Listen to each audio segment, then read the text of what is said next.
एक स्टॉक जिसने 52 week high का ब्रेकआउट दिया है, ऑल टाइम हाई पर ट्रेड कर रहा है विद स्ट्रॉन्ग वॉल्यूम्स। कंपनी का 3 ईयर प्रॉफिट ग्रोथ भी 62% था। सब कुछ सही लग रहा है। ऐसे मोमेंट पर सबको लगता है कि भाई स्टॉक बाय कर लो, अच्छे रिटर्न बन जाएंगे।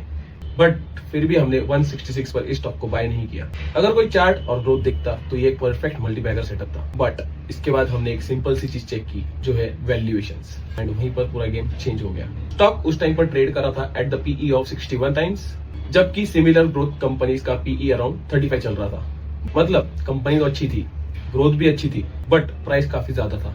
इसको हम एक सिंपल से एग्जांपल से समझते हैं। मान लो आप एक जमीन बाय करने जाते हो, सेलर कोट करता है जमीन का दाम ऑफ 166 रुपीज, एंड आप आसपास चेक करते हो तो पता चलता है कि सिमिलर टाइप की जमीन आपको 100 रुपीज में मिल रही है। तो क्या आप 166 रुपीज दोगे उस जमीन के लिए? आंसर है बिग नो, क्योंकि आपको पता चल गया है कि आप ओवर पे कर रहे हो। बिल्कुल सेम चीज लेमन ट्री होटल के साथ हुई। उसके पीयर्स जैसे Indian hotels, EIH hotel, chalet hotels काफी रीजनेबल वैल्यूएशन पर अवेलेबल थे, सेम क्वालिटी के ऑप्शन सस्ते में मिल रहे थे। फिर क्या हुआ? जिसने सिर्फ ब्रेकआउट देखकर एंट्री किया, उसे एक बड़ा सा लॉस फेस करना पड़ा होगा। बिकॉज जब वैल्यूएशन ऑलरेडी बहुत हाई होता है, थोड़ा सा भी नेगेटिव सेंटीमेंट स्टॉक को नीचे ले आता है। इसीलिए हम कहते हैं नॉट एवरीथिंग इज टेक्निकल।